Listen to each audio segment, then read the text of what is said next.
Good afternoon and welcome back to our third session for the day at the Vic South Online Star Party. This afternoon we're going to be doing a solar session with Russell Cockman from the ASV. He's going to share the sun with us. A little bit cloudy at the moment, but he has managed to, about a half hour or so ago, record some sun. And if the sun decides to poke its head out, we'll do some live streaming again. If you have any questions for Russell regarding the sun, place them in the comments and we'll do his best to answer. And as I've been going on again about at every stream, don't forget raffle tickets, Skywatcher, Star Adventurer, motorised mount donated by Skywatcher Australia and TSA Outdoors, and the Ioptron Q Pro with tripod donated by Sidereal Trading. So let's bring Russell into the stream. Good afternoon, Russell. Hello, Mark, and good afternoon, everyone. So if anyone watching hasn't done any solar observation before, please, it is very, very dangerous. You could easily damage your eyes unless you're using proper equipment, especially designed for safe solar viewing. So if you have any doubt about your equipment, whether it is safe for your eyes, do not use it. Get some professional advice, i.e. from myself or folks at ASA or ASV. So please do not do it if there is any doubt about whether your equipment is safe for solar viewing. Okie dokie. So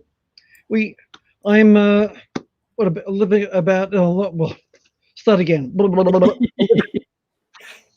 So I live about 6K from the centre of Melbourne. So we've got some blue skies at the moment.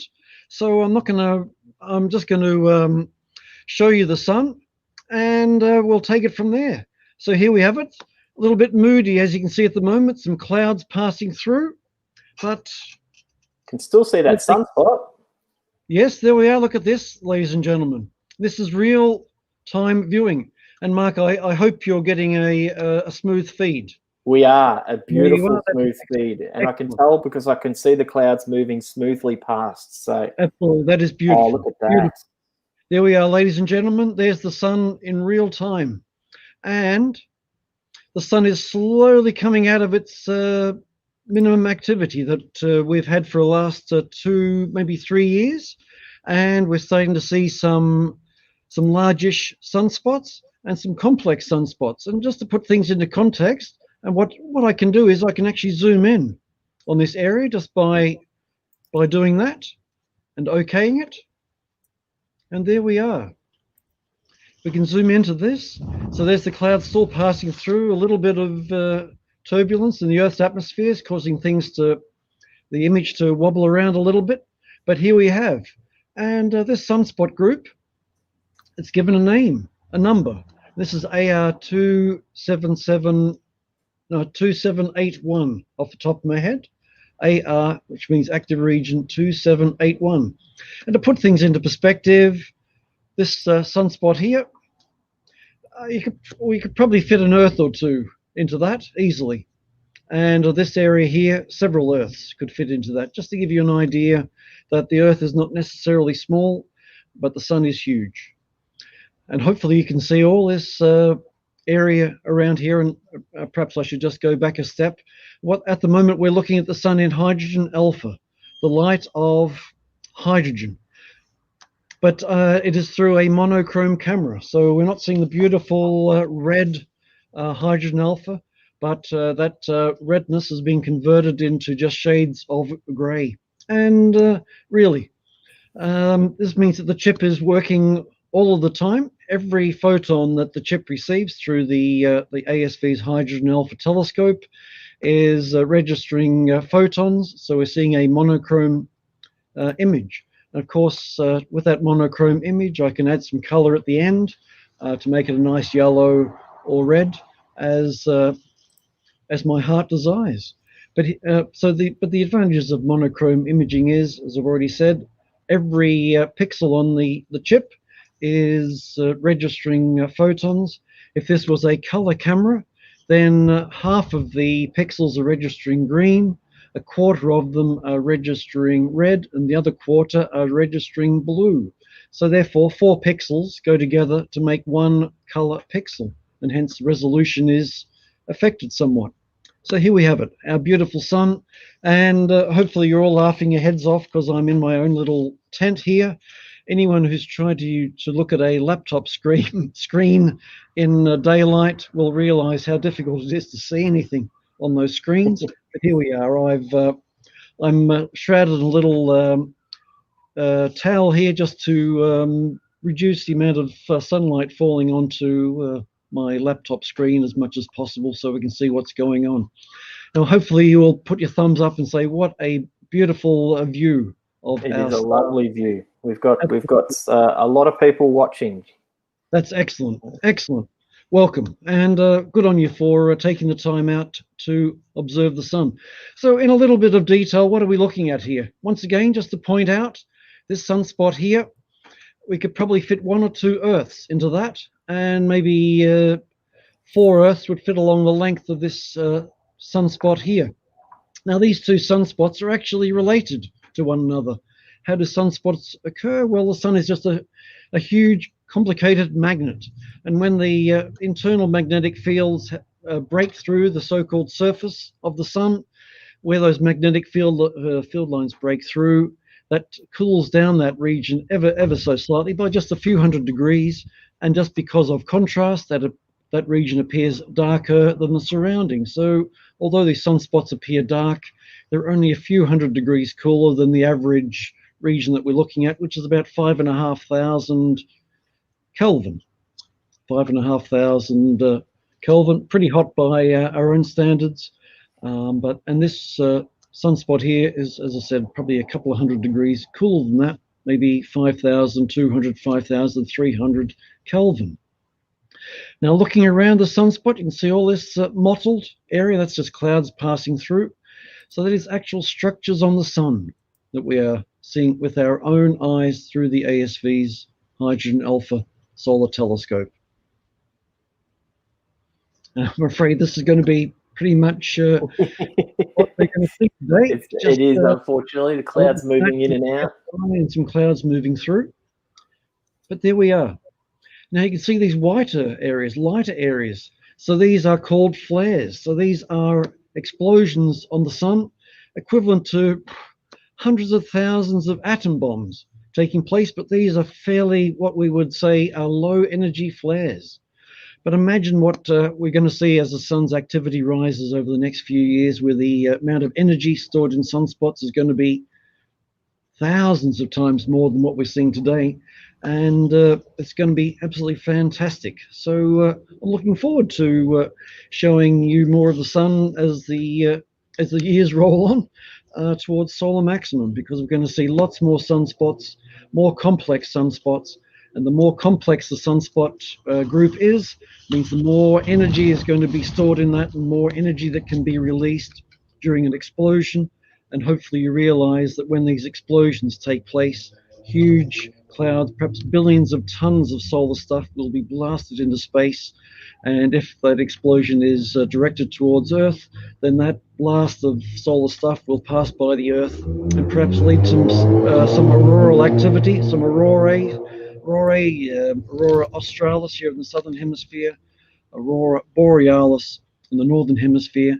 And if it's a large and energy-packed cloud of solar particles passing by, then it is likely we can see the southern lights from southern Australia, Melbourne, Adelaide, central Victoria.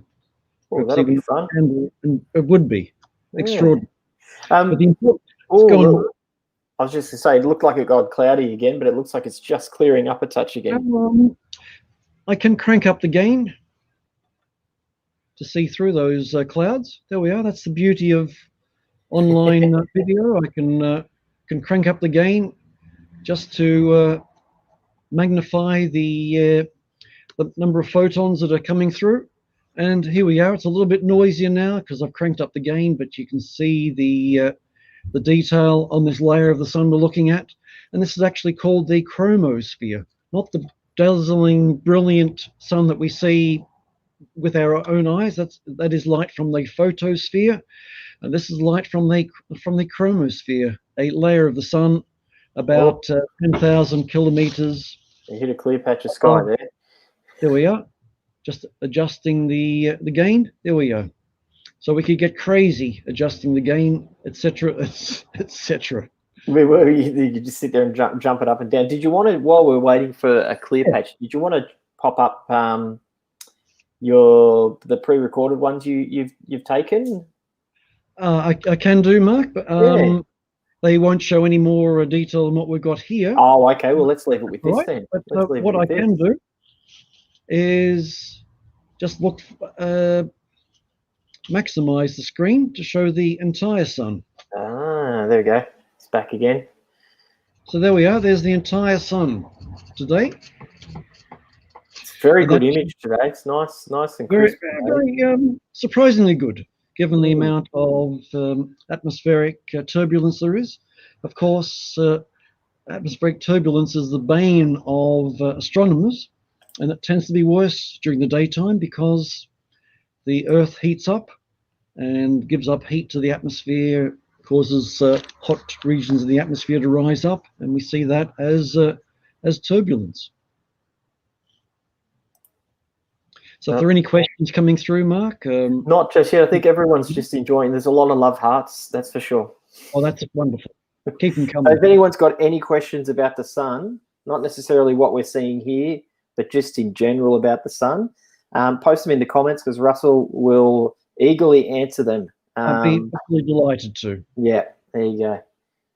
Cut down on the gain, and from a point of view of context and scale, 109 Earths can fit across the diameter of the sun as we're seeing it in our field of view at the moment. 109 Earths. As I said before, that's not necessarily saying that the Earth is small. Anyone that's travelled from here to halfway around the planet will realise it is a big place, but it's just indicating how huge our sun is. 1.4 million kilometres in diameter, meaning that over 1 million Earths can fit inside our sun, which is just a huge ball of hot gas. Now that 1 million Earths, is that 1 million Earths in the sphere of the sun, or 1 million Earths in the flat plane, circular plane we see of the sun? Within the sphere, within the volume of the million Earths. Yes. All right, so we have a question. Are they the only spots on the sun? And I'm assuming that means at the moment. So at the moment, is that the only activity we know of happening on the sun right now? I believe so, yes. There might be one little spot further away, but that is pretty much the most interesting part of the sun today that we can see. And it is very interesting, given that last year, for example, almost 80% of the days last year, there were no sunspots to be seen on the sun at all.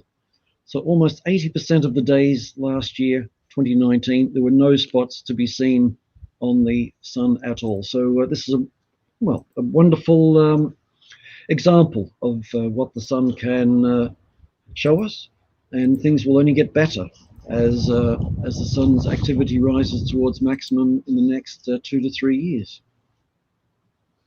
So where are we in position as we're going around the sun? Do you know how far away we are from the sun at the moment? I do, yeah. Well, the sun's orbit is almost circular, so it means that the Earth's distance from the sun doesn't change that much. But on average, we're 150 million kilometers from the sun. 150 million kilometers. I have a question for you from John Darderman. Is the disturbance caused by Earth's heat worse in the morning when the sun is rising, and that part of the Earth would be the hottest, or am I wrong? Well, hi, John. Good question. Thanks very much for that.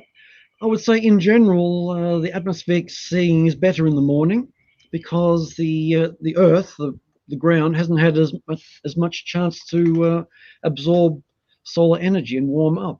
So I would tend to say that in the afternoon, the seeing is worse. Right about now, to the leading up to sunset.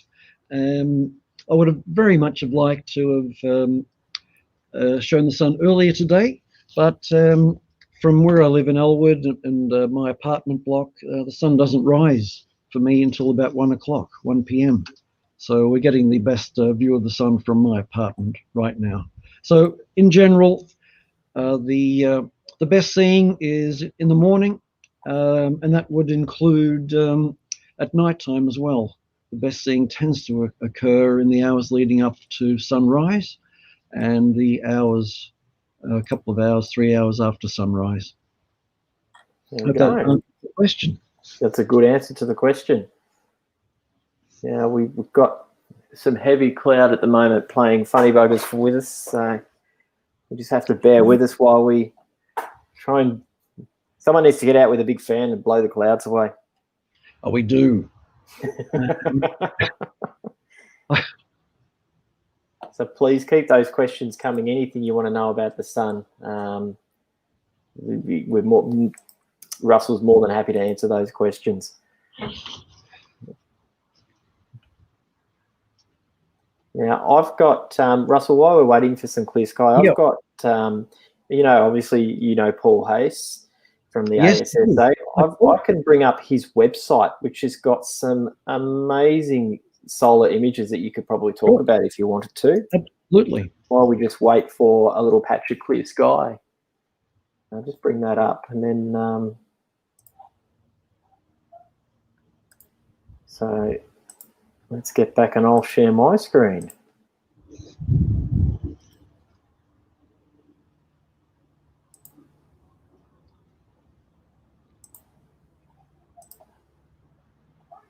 There we go. Can we see that? Oh, hang on. There we go. Yes. Can we see that? Can you see that, Russ? Well, there we are. This is an image that wonderful sunspot group there. Yeah. So this is an image we took in 2013. That makes sense because that was getting towards the end of the last solar maximum. So the sun's activity cycle is over about 11 years from the point of view of number of sunspots that we see on the sun. And so 2013 was getting towards the end of the last solar maximum. And what a beautiful image that is. Gorgeous. Yes. And go on. I'm going to bring another one up. So here we go. This might be a good one for you to talk about. Very nice. Look at that. Yeah. Really fantastic. Look at the amount of shades of grey in that. There's far more than 50 in this, for sure. I reckon thousands of shades of grey. Yep, thousands of them. Maybe 65,000 shades of grey if it's so-called 16-bit grayscale. But there's a beautiful sunspot here with lots of little sunspots around. Now, please bear in mind, every one of these dark areas is indicative of a magnetic field line breaking through the surface.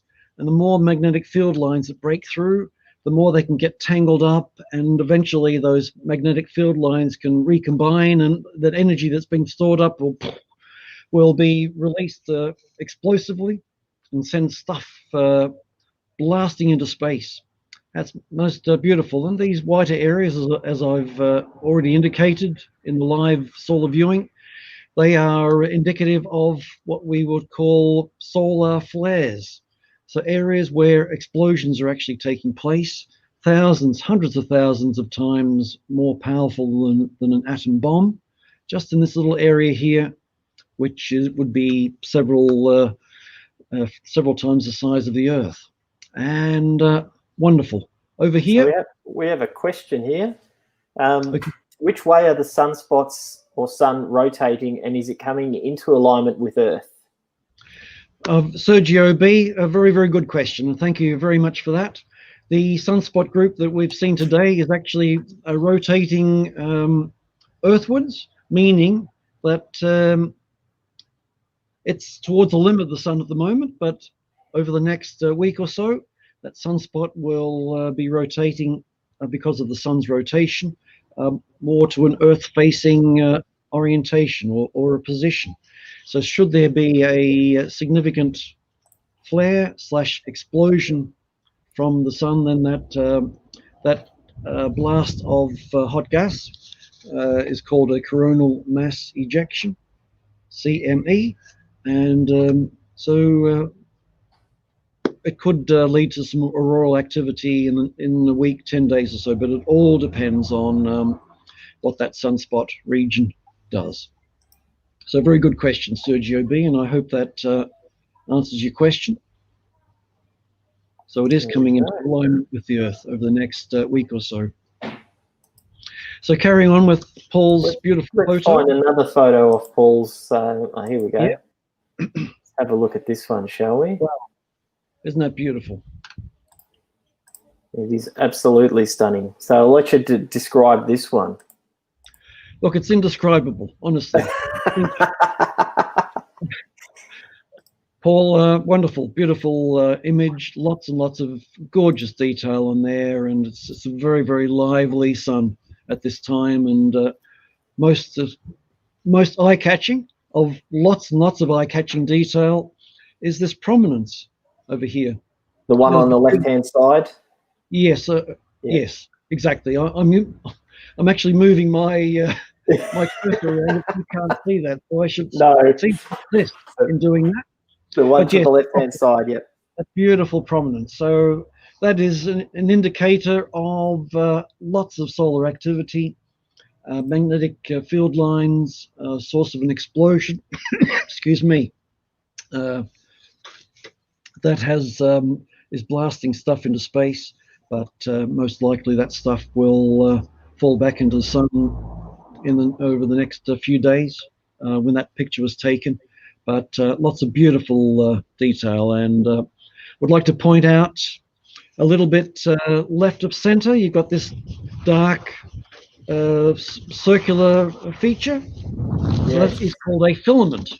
So filaments are simply prominences seen silhouetted against the surface of the sun. So, yep, they're nothing. Nothing mysterious about them. They are simply prominences silhouetted against the slightly brighter surface of the sun. Lots and lots of active regions, beautiful stuff. Let's see what else we can find here. There. Let's look at this one from 2013. There we are, another time around about solar maximum. Lots and lots of beautiful structures on the chromosphere. In this case, some smaller prominences around the edge, all the way around the visible edge here. If you look carefully, you'll see prominences, some bright ones, some fainter ones. And this image is particularly lovely because it has a three-dimensional look about it. It does, doesn't it? Yeah. The sun has a spherical appearance about it, and that filament that we are seeing there towards the lower left clearly is above the surface of the sun. Yep, that one there. Yep. Clearly above it. No shadow, of course, because there's no shadows on the sun. But can't cast shadows on itself. That's correct. Yep. But what a very, very busy shot. Lots and lots of beautiful activity there. Well done. Let's have a look at this Cairns solar eclipse. Yes, look at that. So, beautiful. Tell us a bit about solar eclipses. Well, very, very hard to describe a total solar eclipse to someone that hasn't witnessed one, but it is one of nature's glorious spectacles. To have the moon align perfectly with the brilliant, dazzling sun, and to block that out so that we can see structures around the edge of the sun, the corona in this case, and prominences, and the structures in the corona. The corona being the sun's outer atmosphere, and in fact the Earth in its orbit is passing through the sun's corona, sun's outer atmosphere. We don't realize that, but we are. The sun extends a long way into space. But look at those beautiful structures. What's happened, Mark?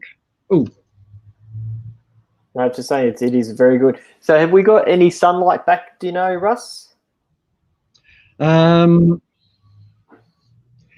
enough to see any sun at the moment. Starting to get brighter here. So yeah. And I know you're not far from me, so I know if it gets really sunny here, we should be right. True enough. Well, we had a pretty good burst of clear sky. Let's see what else with. Pretty cloud bound at the moment here as I have a look from under my tent. There we go. Let's have a look at this one. This is a beautiful image of Paul's. Can you see that one? Yeah, oh yes, absolutely phenomenal. Once again, that it is said that a picture is worth 1,000 words, but this is worth 100,000 words. I would say it's fantastic. It's a beautiful shot. So this line here. That filament, that filament. Isn't it? Yes, that's a big one, isn't it? That well, it looks like it's going about halfway across the sun, so 100,000 kilometers. Therefore, 700,000 kilometers. Whew. Fantastic. Well, and look, people that are versed in astronomy and the sun and the universe, we have to talk in large numbers, just to try and quantify things. So I don't apologize for talking in large numbers, because that's what we have to talk in when we describe things on the sun. And bear in mind, our sun is a relatively small star, a little bit above average, but just right for us here on Earth. Take a long time to drive 700,000 kilometers, that's for sure. Absolutely. My car's done about 370,000, so it'd be about halfway to the sun. And how long have you had your car for? Well, 2002 it was registered, so 18. So, yep. 18 years of on and off driving, so maybe in another 18 years. Well, that's halfway across the sun, other than driven distance of halfway across the sun. Yeah. But I've got nowhere near even scratching the surface of the distance between Earth and the sun, 150 million kilometers. That's a long way when you think about it. A long, long way. Yeah. That's a beautiful image, Paul. Beautifully done, wonderfully processed to bring out the dynamics of the sun, the dynamic range of what's happening there. Absolutely beautiful. So I believe I've just had an email from Gavin. Yep. And he has, so we'll bring us back up. He says he sent me some images on email that he has taken, some solar images he has taken with his equipment. He did put a comment up just before saying you're inspiring him to get his equipment going, but it's 9 out of 10 cloudy in Epping, and then lots of sweary icons. So we're just looking up through my skylight and seeing what the clouds are like. Oh, it's starting to break up a bit. And we had the sun here very, very briefly. We did, yes, yeah. So I've just received this image. So I'm going to download this one. This is one of. So let's have a look at one of Gavin's images, shall we? All right. So Gavin, if you're there, and I know you're there, you can let us know when. Just pop in the comments the details of when you took that image and what your equipment was that you used. And it's this one here. That image there. Wonderful. So that's. I'm not sure whether that was taken today. No, I don't think that was taken today. No. Well, we'll soon find out from Gavin when he took it anyway. We'll get him to put a comment in the comment section. So there's a fair bit of activity there, isn't there? Very much so, yes. And ladies and gentlemen, that was taken with what we would term a white light filter over the front of the telescope, whether it's a refractor or a reflector. So it's one of those shiny, aluminized sheets of plastic. I've got one of them. That's how I take mine. Same setup. Works beautifully, and they're wonderful for seeing sunspots. In fact, think we've got some sun back on yours, Russ. We have. Let's jump back over to that. There we go. There we are. Right. Just as we do at the cloud. All right. No worries. It's only It'll pass. it'll pass. Yep. Yeah. So that photo that Gavin took was taken back in 2014. The was it 10th of January 2014. And I'm going to crank up the exposure and the gain here to see if there are any prominences. There we are. Yep. Oh, there is up the top. Yeah. Around here, a couple up there, and so I've had to crank up the gain a heck of a lot to see these. There it is. You can see it an up there. indication of how relatively faint prominences are at the moment compared with the chromosphere of the sun. And there's that sunspot popping back in again. Yep. So the clouds are acting as a lovely little attenuating filter on the. That's a big prominence up there, isn't it? Well, I can zoom in on. I did notice one at around about 10 o'clock as well, a very small one. Right. Yep. What? And it looks like you're going to get some big patches of blue sky coming through now, Russell, which is good as well. So, fabulous. Yeah. Bring it on. I'm blowing the clouds away over towards away from you. So Russell's you're in Elwood. I'm in Bentley, so we're not far away. Far away. So if it's blue sky above me, it's going to be blue sky above you shortly. Here we are. Let's have a look at those. I'll crank it up. There we are. Oh, look at that. So how tall do you think they would be? Oh, I reckon a couple of Earths would fit in there. So, 20,000, 30,000 kilometers high. That order of magnitude. Pretty impressive. Yeah. When you think about that. Not nearly as impressive as Paul's work, but as I said, sun's activity is slowly rising, and as the next 2 to 3 years works through, well, hopefully we'll see more brighter and larger prominences. So I think there was, if we can move some of these clouds on, I think there was a little one at about 10 o'clock or thereabouts, somewhere between 9 and 10 o'clock on the sun there.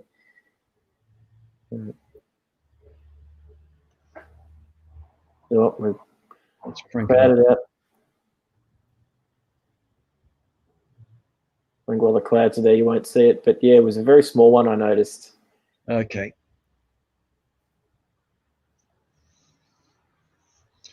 So people with the ability to safely observe the sun, this is an ideal time to start getting some practice in observing the sun and taking some photos, because the sun's activity is starting to rise, and lots more interesting things will be visible on the sun over the next few years. I think. There we go. Beautiful. So we just need those clouds to just go away a bit more for us. Well, I can show some videos that I took earlier of that sunspot group. I think I will do that. Yeah, that'd be good. That'd be good. Right, so we're there. Private. Now, how do I get back to that? Righty, it's tricky.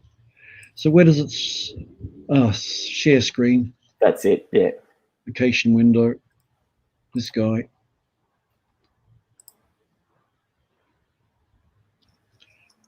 This one's struggling. Takes a little bit of time to work through it, because bearing in mind there was 500 frames per second on this video. Right.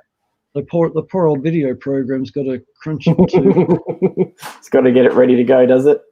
a second, you see. So it's got to, it's got a bit of work to do. Let me know when it's ready. So at the moment, it's just a witch's hat. Yes. Here we go. We've got a question from Adi. I'll find out how to say that name eventually. I'll get it right. Someone will tell me. What equipment are you using? That's a very wonderful question, and perhaps a little bit remiss of me not to show you a picture of it, but it's a I'll see if I can find a photo of it.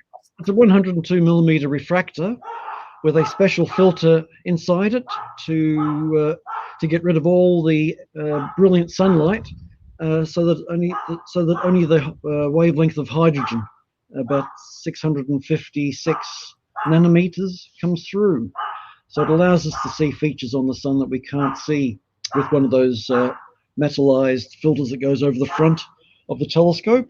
And it's on a mount that is polar aligned and tracking the sky, so it keeps the sun within the field of view. And I have a high quality astronomical video camera on the back end that converts the light effectively into a signal that we can broadcast onto YouTube and other places. That video, Russ. Yes, much is it? Wasn't working. Yeah, I'm not sure what happened there, but it was struggling, I think. Yeah. So I think Gavin has sent me another one to look at, which I'll just download quickly and get open, and we can have a quick peek at that one that he sent us. Very nice of you to send those through, Gavin. Much appreciated. And application window, and this one, share. So that one there. So beautiful. Some sunspots, some solar flares. Yes. Filaments. Sunspot flares, prominences. Yep. Very, very nice. Some filaments. So very, very nice, Gavin. And this image is a promise of what is to come as solar activity rises closer and closer to maximum over the next few years. How beautiful. It is a very nice image, that's for sure. Yep. Yeah, stop sharing that. There we go. Now, have you got your screen back up, Russ? Or can do. Yeah. Get that back up and see what we can see.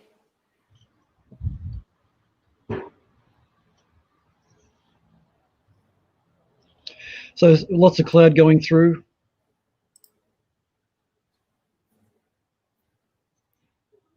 It's a nice round ball. Now, what color is the sun, Russ? A lovely question. So it's yellow, a yellow color. Our sun is known as a G2V star, and so G represents the color of the star, and G class stars are yellowish, which means that's the kind of light that the sun emits in most abundance. But of course, to our eyes, that yellow is mixed in with red and blue and all the other colors of the rainbow, so it just appears as a dazzling white to our eyes. And how hot does it get on the sun? What's the temperature inside the sun as opposed to the edge of the sun? Yeah, well, of course, we can't look inside the sun and take a sample of the core of the sun, but models of the core of the sun suggest that that temperature is about 14 or 15 million degrees. 14 to 15 million degrees, because it's these temperatures and pressures that are required for hydrogen to fuse ultimately into atoms of helium. These extremely severe conditions, high temperatures in the millions of degrees, and very ridiculously high pressures in order to crush atoms of hydrogen. Ultimately, 4 atoms of hydrogen will ultimately fuse together to form 1 atom of helium, and the emission of a significant amount of energy in doing that. And that energy works its way towards the surface of the sun. As it does so, it gets shifted, gets cooled down, it gets shifted to longer wavelengths, and it may take many thousands of years for a photon of light created in the core to ultimately make its way to the surface. Now I just banged the scope, and it comes out as ultraviolet rays, visible light, heat that we can feel, and there'll be some X-rays as well, and maybe just a few gamma rays as well, but and even some radio waves. So really, all the wavelengths of light will reach Earth, but a lot of it will be just light and heat. And the temperature on, the temperature on the surface of the sun, of which there are many, but the brilliant photosphere is about 5,500 Kelvin. So that's the absolute scale of temperature, 5,500 degrees Kelvin. And the chromosphere that we're looking at, I'll just back off again here, is just a couple of hundred degrees cooler than that. There we are. There's our active region. Looks like there's something happening. Yes, just yeah, here. Yeah, just up there, and also a bit further up towards the left there as well. Adjust the gain a little bit.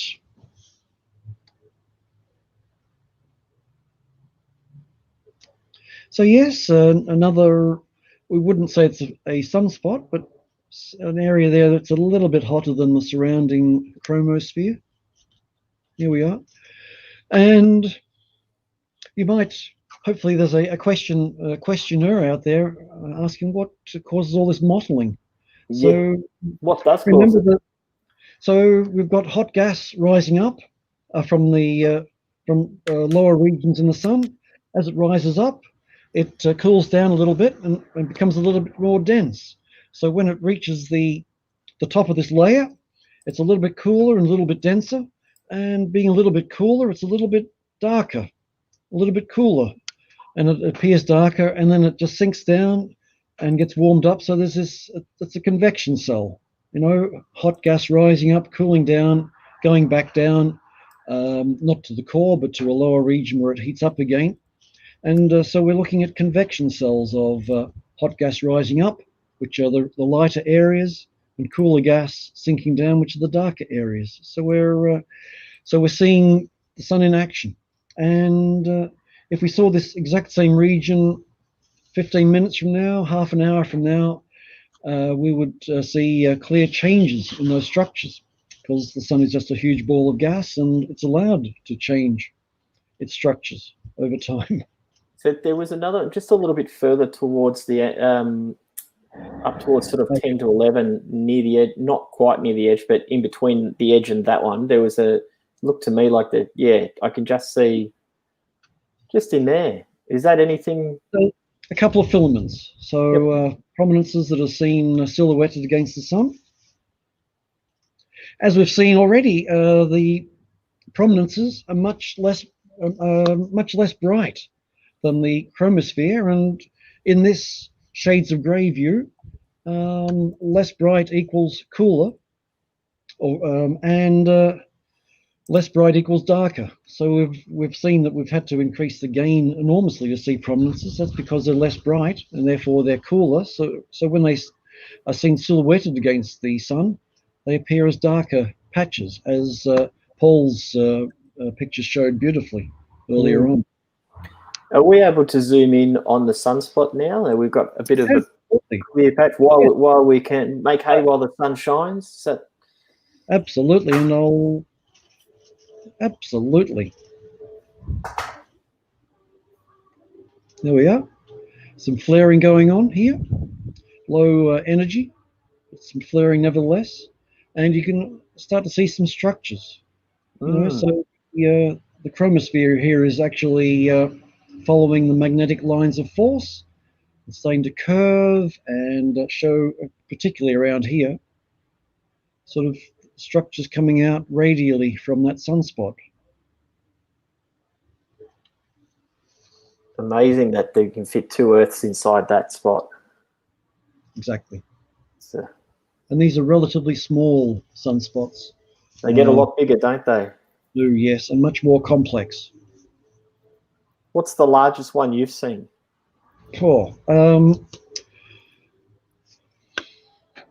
in fact, it's quite hard to put a size to sunspots. And what is the largest one I've seen? Oh, gee, I'd have to say maybe 10 times the size of this. So you're looking at, oh, wow.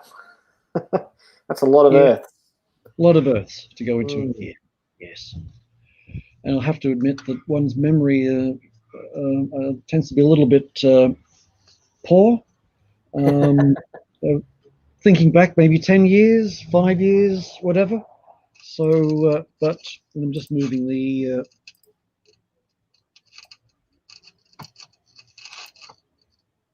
just to center that. Moving it around a bit. Yeah.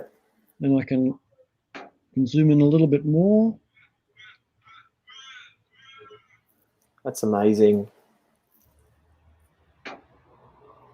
So, ladies and gentlemen, I have recorded this area already, and as a video, and so there are computer programs that you can put that video in, and it comes up with an image, which is beautifully detailed and structured. So I shall put that onto, well, Facebook. Yes, please do, and then I'll share it on the public one as well. Please do, yes, yes. Yeah. Yep. That'd be good. Well, good. Beautiful. I shall video that now as the clouds come through. they'll work as a nice filter for you. Absolutely. So you can see Beautiful. record 30-second of video, which is More than enough. And 570 frames per second. So it's, yes, so it's working quite hard. And Ooh. There's the temperature of the chip, about 41 degrees up there. That's about an average temperature. Yep. But it's, got to say, it's hard work, this, both for the operator and for the equipment. We need to get you a little tent.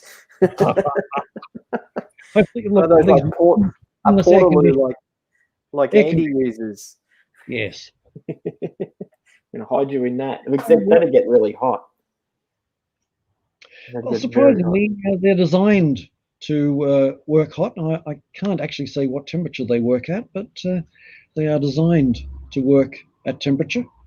And really, the safest way to observe the sun through a hydrogen alpha telescope, because really nothing can break internally, because everything is designed to work as it does. So there we have it. Beautiful. It's an absolutely lovely image. That I'm glad we had some action on the sun today to show everybody. Absolutely. And some clear patches through the cloud as well. Very much. Been good. Very much. So, and ladies and gentlemen, the great thing about solar observing is that there are no late nights. You can sleep in and get up and. So solar scientists, they only need to work during the daytime. So the night is for sleeping, for rest. We have a question. We have a question, Russell. Please do. Terence wants to know: would you recommend a dedicated sunscope, or would a filter over his traditional celestron telescope be good enough? Well, a filter over the front of the celestron, excellent telescopes, will show you the sunspots beautifully, but it won't show you the structures that we're seeing right now. The mottling in the chromosphere, the flaring around the sunspots, and won't show you prominences around the edge. So, but there are telescopes out there that are dual purpose, so they can be used for nighttime observing, and the hydrogen alpha filter can be added to the scope for hydrogen alpha observing. So it's really the best of all worlds. These telescopes tend to be rather small, but 60 millimeters or thereabouts. And so they're, although they can be used at night, their light gathering isn't that terrific. But if people are looking for a dual purpose refractor, then as I said, there are these dual purpose scopes that can be used for nighttime and for daytime use with the hydrogen alpha filter screwed in. So while we've lost the sun there, Yeah. Gavin has been kind enough to email through another one of his.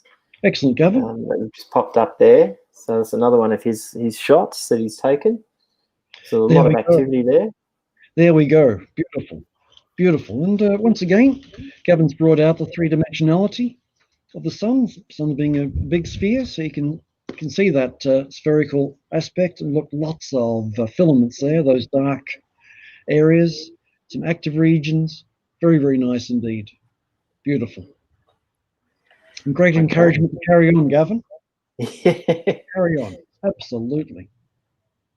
It's a good shot, that one. It's a nice image. I might see if I can where are we? Might see if I can zoom in on that one a bit. Yep. Not sure how that's looking. It's a bit better. Bit more of a zoom in there. Some good detail in there. And ladies and gentlemen, please realise that the sun is never the same 2 days running, or even an hour. Excuse me, an hour running, because it is constantly changing. That is the unlike the nighttime sky. Constellations don't change in a lifetime effectively. Okay, we might get a nova or hopefully a supernova coming up. The planets do change, particularly Jupiter. The moon, we see different aspects of the moon depending on libration, but the sun is always guaranteed to be different from one day to the next, even from 1 hour to the next. And it can be quite a nice project to look to spot the differences from 1 hour to the next, or from one day to the next. So I think that might just do us for this session, Russ, unless the sun's going to peek back out, but I don't think it is at the moment. Well, I've got some fairly good sunshine here, but we've seen the best of the sun. Yeah, cool. So I think following this, we've got at 3:30, we've got a quiz. So for those who are watching now, if you want to come back at 3:30 for the 3:30 stream, we will have a quiz. It's a test yourself quiz. Grab yourself a notepad and a pen. Fraser from the Astronomical Society of South Australia is going to host that quiz for us, and he's got a series of questions that he's going to ask with certain timing to get the answers in for yourself. It's just testing against yourself, so it's kind of like golf in that if you go and Google the answer, you're only cheating yourself. That's right. So see what you know when the quiz starts, and see how many you can get right. There's no prizes for first place other than just knowing you've got the answers and you've got the understanding. So we'll be back at 3:30 for that. Once again, thank you to Skywatch Australia. Thank you to Sidereal Trading. The raffle tickets are still there. Some still available. They're selling nicely. Thank you to the person who just purchased 10 in a row. That was nice of you. And they'll be drawn tonight around about between 8:30 and 9 o'clock. So Russell, thank you very much for whoa, he's turned white. Here he is, he's back. Yeah. Thank you very much for sharing your telescope. With us, the ASB's telescope, yes, and sharing the sun with us. I've got one last question for you. Terence has just followed up. He's got a 9 1/4 2350. So even with a filter, am I wasting my time at that magnification? In which case, can you recommend a HA scope? Not at all. You're wasting your time with that. You'll get some beautiful closer up views of sunspots and active regions with that. So not at all. You won't get the full solar disk in your field of view, but you'll get some lovely close-ups of active regions on the sun. So not at all a waste. Make use of it. There we go. All right. Well, I'll be back in 35 minutes. Russell, thank you very much for giving up your time today, and thank you, weather, for giving us some blue sky. And thank you everyone for joining in. That's been wonderful. Thank you. No worries. See you later, everyone. Good day. Stay safe. Bye.